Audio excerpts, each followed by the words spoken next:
अपनी कलिंजर फोर्ट की सीरीज में आज मैं आपको लेकर के चल रहा हूँ नीलकंठ मंदिर की तरफ। वैसे तो इस फोर्ट में कई पुराने मंदिर हैं जो कि रामायण काल से महाभारत काल के बताए जाते हैं या उससे भी पुराने हैं। बट ज़्यादातर जो मंदिर हैं वो तीसरी से पांचवी शताब्दी के माने जाते हैं, गुप्त कालीन। लेकिन अगर हम इस नीलकंठ मंदिर के बारे में बात करें तो शायद ये यहाँ का सबसे पुराना मंदिर होगा। बताया जाता है कि समुद्र मंथन के दौरान जब कालकूट विष निकला था तो शंकर जी ने उसे अपने कंठ में धारण किया था। तो उसके बाद उन्हें बहुत ज़्यादा जलन हो रही थी, तो उस जलन से बचने के लिए उन्होंने तपस्या की। तो वो तपस्या करने के लिए वो इसी नीलकंठ मंदिर में आए, स्थान पर आए, और इन्होंने तपस्या करके अपने उस जलन का उपचार किया। बताया जाता है कि उनके आने से पहले यहाँ माँ काली का निवास हुआ करता था, बट उन्होंने अपना स्थान शंकर जी को दे दिया और वो खुद कलकत्ता की तरफ प्रस्थान कर दी। तो बेसिक आर्किटेक्ट की तरफ अगर आप नज़र डालोगे तो बहुत ही अद्भुत है अपने आप में। पत्थरों को काट काट कर, पहाड़ी को काट काट कर बनाया गया है।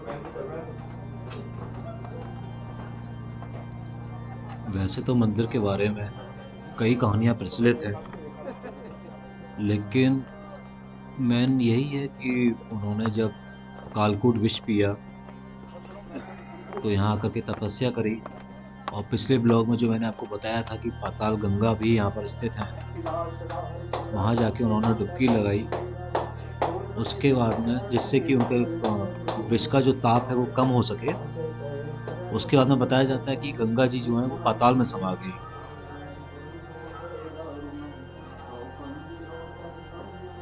यहाँ बहुत से देवी देवताओं की मूर्ति मिलेगी।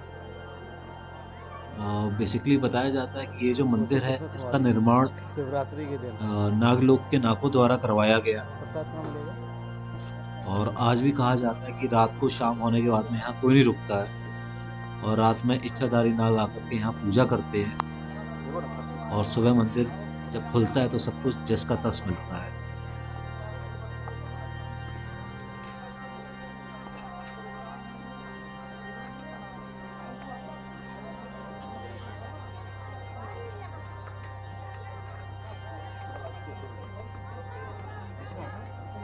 यहाँ भी आपको इंडियन आर्किटेक्चर का बहुत ही अद्भुत नमूना देखने को मिलेगा। हालांकि ज़्यादातर मूर्तियाँ आपको खंडित मिलेंगी, जिसको मुगलों ने और ब्रिटिशर्स ने पूरा जोर लगाया खंडित करने का, तोड़ने का।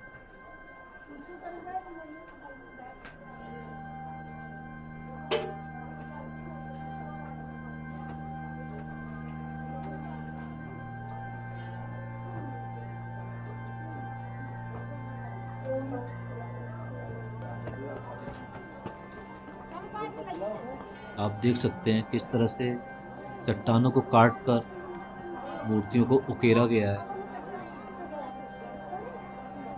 इसमें सभी देवताओं के प्रतिबिंब दिखाई पड़ेंगे आपको। ये एसआई द्वारा इन सबको सिक्योर कर लिया गया है, बट वहाँ जाने पे महसूस होता है कि अभी भी काफ़ी कुछ रेनोवेट किया जा सकता है।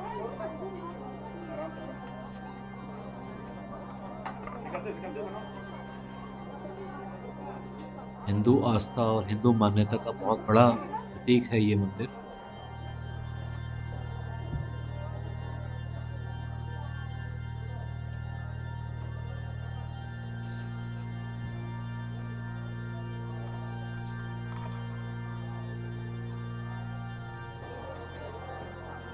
यहाँ से थोड़ा आगे चलेंगे तो आपको एक लेटी हुई मूर्ति मिलेगी। हालांकि ये भी खंडित है, लेकिन फिर भी ये कहते हैं कि ये शिव जी विश्राम की मुद्रा में है यहाँ पर।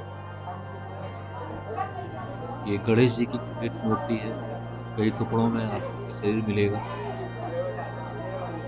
ये एसआई द्वारा इकट्ठा करके रखा गया है। पास ही हनुमान मंदिर भी है।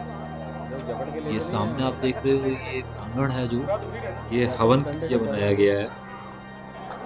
बताया जाता है कि ये मंदिर तंत्र साधना का भी एक बड़ा केंद्र रहा है। और ये जो मंडप है हवन के लिए, ये त्रिपुंड सुंदरी पर आधारित है। इसका बेसिक आर्किटेक्ट वैसे ही बनाया गया है। और ये इस मंदिर का मेन एंट्रेंस पॉइंट आ रहा है।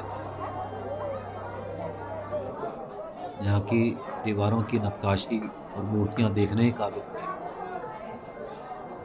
बहुत ही अद्भुत, अतुलनीय है अपने आप में। ये मंदिर का बड़ा दरवाजा है।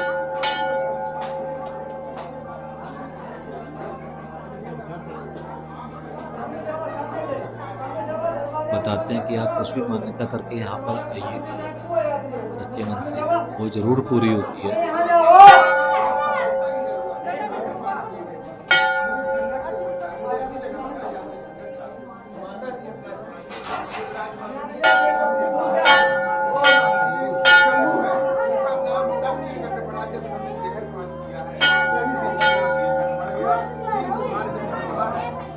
दर्शन साधारण नहीं होते ये हैं। विनीत भैया दर्शन इनके पंडित तभी जी से होंगे मंदिर के बारे जब में बाबा जानकारी सच्चे करते हुए, भक्ति से खुश होंगे। नहीं हमें आपको 10 साल लग जाएगा, यहाँ पे कहिए एक हमारी सबसे आपकी बड़ी लाइफ खास में बात मैं बाबा आपको के बताऊं, दर्शन नहीं होंगे। तो यहाँ जो जब शिव जी होंगे की मूर्ति प्रभु है, के तो अटेंडम दर्शन होंगे बाबा वैसे तो वो लिंग स्वरूप में है, लेकिन आप उसको के। और देखोगे तो बाबा के उसके यहाँ ऊपर जो पूरा आता है, जो चेहरा आने से उकेरा कहता हुआ है है। उसकी मनसा पूरी और जो होती है। गर्दन वाला जिस हिस्सा समय है, वो आता है उतने उससे समय तो हमेशा मांगता है, तब तो नहीं मालूम जल चलता, रिसाव होता रहता मगर है। जब वो दरवाजे पे आता और है बोला जाता तब है वो अपने आप चिल्लाता है कि मैंने ये मांगा था, कि मेरी ये मनसा जो पूरी करो। ना यहाँ जल है, बाबा पुजारी ये के साथ बेसिकली शिव आइए, जी का आपको बोलेगा पसीना कि है, मैं पुजारी के सकता कि जो आप कि दान कीजिए। आपकी इच्छा है तो आप बाबा के विष के बोलेंगे, जलन के आपकी फलस्वरूप इच्छा है तो उनकी गर्दन से निकलता रहता है, जिससे कि विष के ताप से ठंडक मिलती रहे। ये आप देखिए शिव जी की अद्भुत मूर्ति। बगल में बताते हैं कार्तिकेय जी हैं, उनके बगल में माँ पार्वती हैं। और शिव जी की ये मूर्ति, जिसकी गर्दन का पसीना आप जितने बार भी पोंछो, हमेशा वो फिर से गीला हो जाएगा।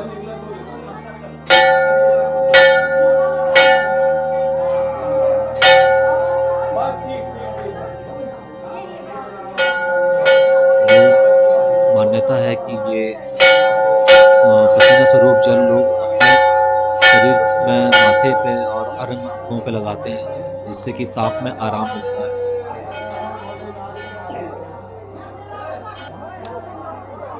ये मुन ये हवन का मंडप है, मुख्य मंडप, जहाँ पे लोग अपनी मान्यता के अनुसार पूजा पर अर्चना करते हैं।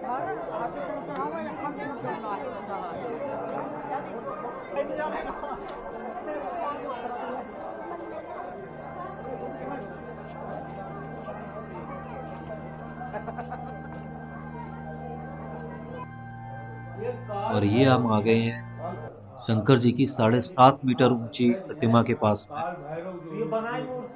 जो कि काल भैरव का स्वरूप है। अपने आप में अद्वितीय है और पूरी दुनिया में सिर्फ एक है। भोलेनाथ है अंदर के, इस किले को थोड़ी कोई जीत पाया, अभी तक कोई जीत ही नहीं पाया।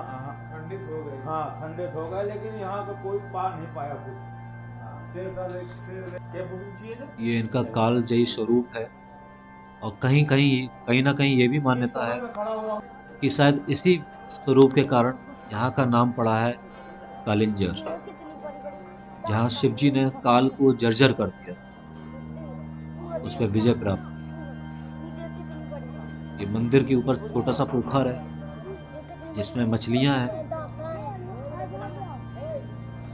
और सोचने वाली बात है कि आखिर इतने ऊपर ये पोखर बना कैसे, और इसमें कभी पानी खत्म नहीं होता है। ये मंडप का एरियर व्यू है।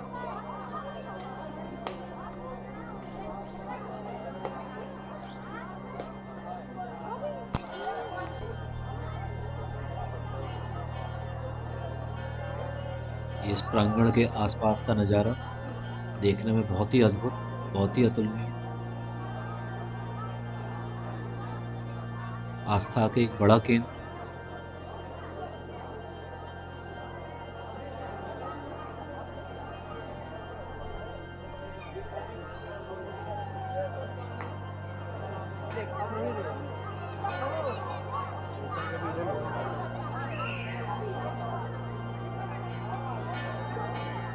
मंदिर फोटो बताया।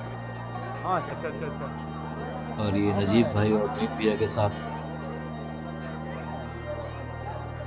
नजीब भैया को बहुत बहुत थैंक यू। इन्होंने ऐसी ऐसी जगह दिखाई जो हम सोच भी नहीं एक सकते फोटो थे। सेल्फी हो जाए कैमरे से। और गाइड भी इन्होंने ही अरेंज करवाया था। अब हम वापसी की ओर निकलते हुए, आप लोग कमेंट करके बताएं कि आपने इस मंदिर के बारे में इतनी कुछ जानकारी पहले सुनी थी कभी।